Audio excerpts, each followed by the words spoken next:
نحمده ونصلي ونسلم على رسوله الكريم اما بعد فاعوذ بالله من الشیطان الرجیم بسم اللہ الرحمن الرحیم اعدلوا هو اقرب للتقوى صدق اللہ العظیم۔ چند روز قبل ایک حضرت صاحب جو کہ مناظر اسلام کے لقب سے نوازے جاتے ہیں، ان کی گفتگو سن کر بہت افسوس ہوا کہ کوئی اس قدر بھی گر سکتا ہے کہ ہمارے استاذی مکرم علامہ احمد سعید خان صاحب ملتانی رحمہ اللہ کی جماعت مرکزی اشاعت التوحید و سنہ کی عداوت میں لوگوں کو اصولوں کا سبق دینے والے شاید خود اصولوں سے ماورا ہو گئے، اور جو ولی اللہ مسئلہ ذبیحہ کو قرآنی اور قطعی مسئلہ کہتے ہیں، ان کو جہل زمانے کا کہہ دیا۔ تو امام انقلاب رحمہ اللہ کا ادنا سا شاگرد اور اپنی جماعت مرکزی اشاعت التوحید و سنہ پاکستان اور حزب ملتانی کا خادم ہونے کی حیثیت سے رہ نہ سکا، اور اصولوں کی بات کرنے والوں کو اصولوں کی طرف متوجہ کرنے کے لیے ادب کے ساتھ چند معروضات پیش کرنا لازمی سمجھتا ہوں۔ امید یہ کرتا ہوں کہ ان دلائل کو سننے کے بعد مناظر اسلام صاحب ان پر ضرور توجہ فرمائیں گے۔ شریعت محمد الرسول اللہ صلی اللہ علیہ وسلم کے اندر جن جانوروں کو حلال قرار دیا گیا ہے، شریعت میں ان کو ذبح کرنے کی 3 شرائط ہیں۔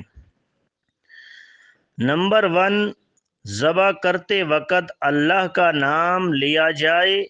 نمبر 2، ذبح کرنے والا ذبح کا اہل ہو۔ نمبر 3، جانور کو شرعی طریقے کے مطابق ذبح کیا جائے۔ یہ تینوں شرطیں وجودی ہیں، اگر ایک شرط بھی نہ پائی جائے گی تو ذبیحہ حلال نہیں ہوگی۔ دوسری بات، شرط کا نہ پایا جانا تو اپنی جگہ رہ گیا۔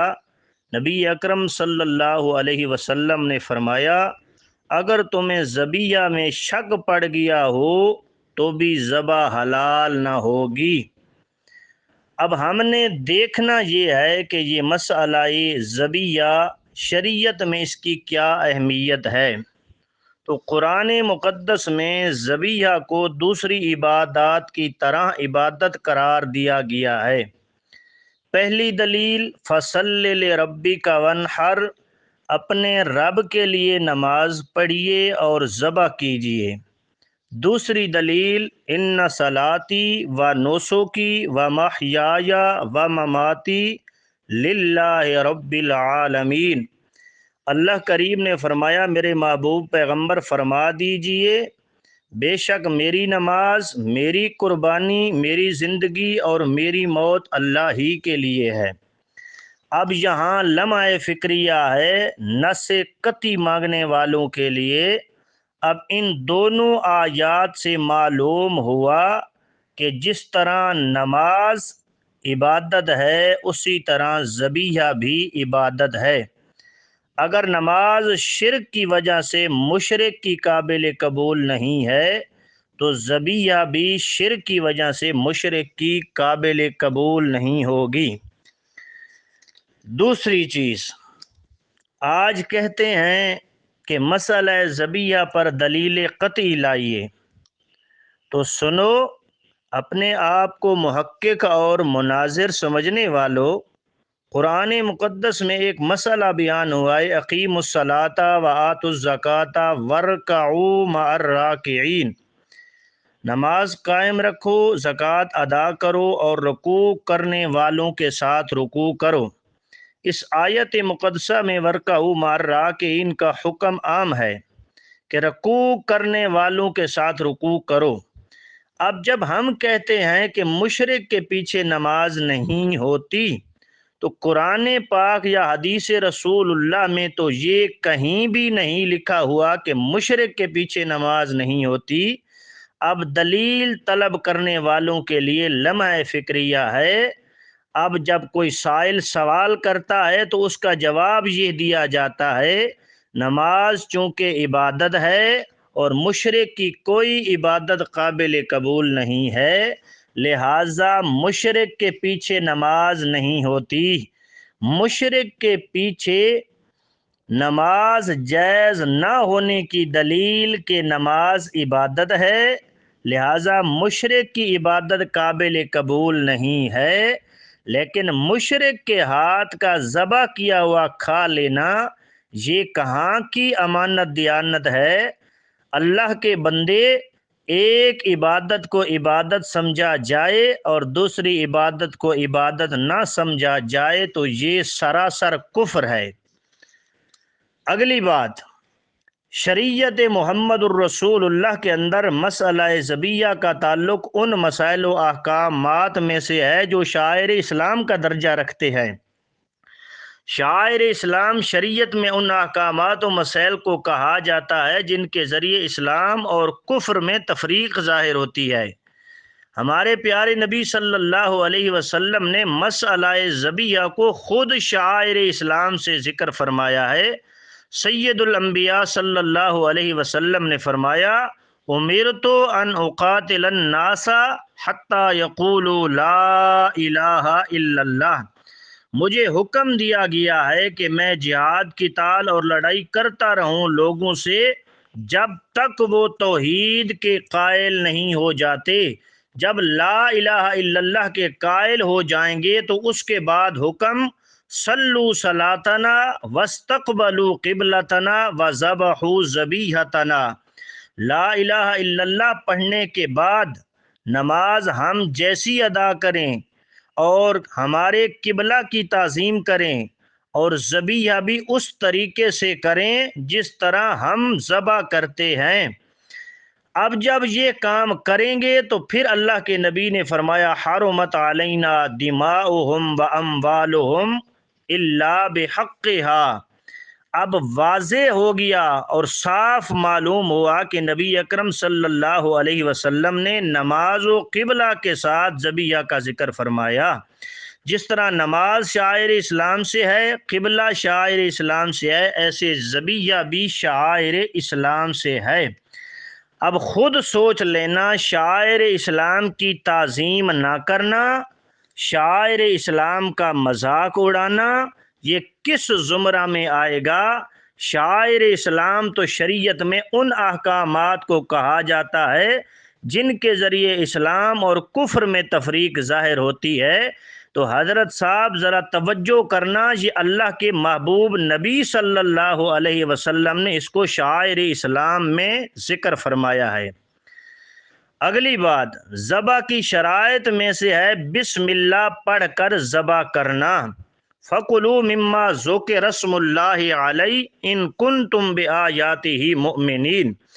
تو حضرت مولانا حسین علی الوانی رحمہ اللہ تحریرات حدیث میں یہ نقل فرماتے ہیں، مما ذکر اسم اللہ علیہ اے مما ذکرہ المسلمون۔ اب حضرت مولانا حسین علی الوانی رحمہ اللہ فرما رہے ہیں کہ وہ ذبیحہ کھاؤ جس پر مسلمان بوقت ذبح بسم اللہ اللہ اکبر کہے۔ تو شیخ المشائخ انہوں نے وضاحت فرما دی ہے کہ مما ذکر رسم اللہ علیہ میں مشرک داخل نہیں ہے۔ اگلی آیت، وَلَا تَأْكُلُوا مِمَّا لَمْ يُذْكَرِ اسْمُ اللَّهِ عَلَيْهِ۔ اس آیت کے تحت حراست التوحید میں شیخ عبدالعزیز بن عبداللہ بن باز رحمہ اللہ لکھتے ہیں کہ اللہ رب العزت نے مسلمانوں کو مردار اور مشرک کا ذبیحہ کھانے سے منع کر دیا ہے کیونکہ وہ نجس ہیں، لہٰذا ان کا ذبیحہ مردار کے حکم میں ہوگا، اگرچہ اس پر اللہ کا نام ذکر کیا گیا ہو۔ تو حابطت اعمالہم کا مطلب سمجھ لینا علامہ صاحب کیونکہ مشرک کا بسم اللہ کہنا باطل ہے، اس لیے کہ تسمیہ عبادت ہے اور شرک عبادت کو برباد کر دیتا ہے اور باطل بنا دیتا ہے۔ تو جیسے مشرک کی باقی عبادات اللہ کریم قبول نہیں فرماتا، تو مشرک کا تسمیہ پڑھنا، بسم اللہ اللہ اکبر کہنا بے فائدہ اور بیکار ہے۔ اب سوچنے کا مقام یہ ہے، امانت اور دیانت کے ساتھ اگر کوئی شخص ان عبادات یعنی نماز اور ذبیحہ میں فرق کرتا ہے اور وہ یہ کہتا ہے کہ نماز چونکہ عبادت ہے اور مشرک کی نماز باطل ہے اور ذبیحہ اور تسمیہ عبادت نہیں، تو ایسے لوگ اپنے ایمان کی خیر منائیں۔ قرآن مقدس کے کچھ حصے کو ماننا اور کچھ حصے کو نہ ماننا، یہ عادت تو اللہ کریم نے یہودیوں کی بیان فرمائی ہے۔ یقولون نؤمن ببعض ونکفر ببعض ویریدون ان یتخذوا بین ذلک سبیلا واولئک هم الکافرون حقا واعتدنا للکافرین عذابا مہینا۔ اب سوچنا اور بار بار سوچنا کہ کہیں آپ اس آیت کا مصداق تو نہیں بن رہے۔ ہم نے قرآن و سنت سے ثابت کر دیا ذبیحہ اور تسمیہ یہ نماز کی طرح عبادت ہے، ذبیحہ نماز اور قبلہ کی طرح شاعر اسلام سے ہے۔ ضد سے ماورا ہو کر دلائل کو سمجھو اور خدا کا خوف کرو۔ اپنے آپ کو مناظر کہلواتے ہو، اپنے آپ کو محقق سمجھتے ہو، جنگل میں بیٹھ کر طلباء کے سامنے ایسی باتیں کرنا، طلباء کے دماغ خراب کرنا، قرآن اور سنت کی بات کو نہ کرنا، اپنی رائے پیش کرنا، یہ کس جگہ کا انصاف ہے؟ دلیل قطعی کی بات کرتے ہیں۔ قرآن مقدس میں اللہ کریم نے حرمت علیکم المیتہ الی آخرہ الا ما ذکیتم اور وطعام الذین اوتوا الکتاب حل لکم، یہ دونوں آیات اب اگر دیکھیں گے تو یہ دونوں آیات اس بات پر دلالت کر رہی ہیں کہ مسلمان اور اہل کتاب کے علاوہ دوسرے کفار کی ذبیحہ حرام ہے۔ اگر یہ بات نہ ہوتی تو پھر خاص طور پر مسلمان اور اہل کتاب کا ذکر کرنا بے فائدہ ہوتا۔ کاش کہ آپ حضرت مولانا محمد یونس صاحب نعمانی رحمہ اللہ کی محنت کو ضائع اور برباد نہ کرتے اور ایک لمحہ کے لیے شاگردی کا حق ادا کر دیتے۔ جب حضرت نعمانی رحمہ اللہ تعالی جب اس مقام پر آتے تھے وَطَعَامُ الَّذِينَ أُوتُوا الْكِتَابَ حِلٌّ لَكُمْ، اس مقام پر حضرت نعمانی رحمہ اللہ فرمایا کرتے تھے یہ آیت ذبیحہ مشرک کی حرمت پر نص قطعی ہے۔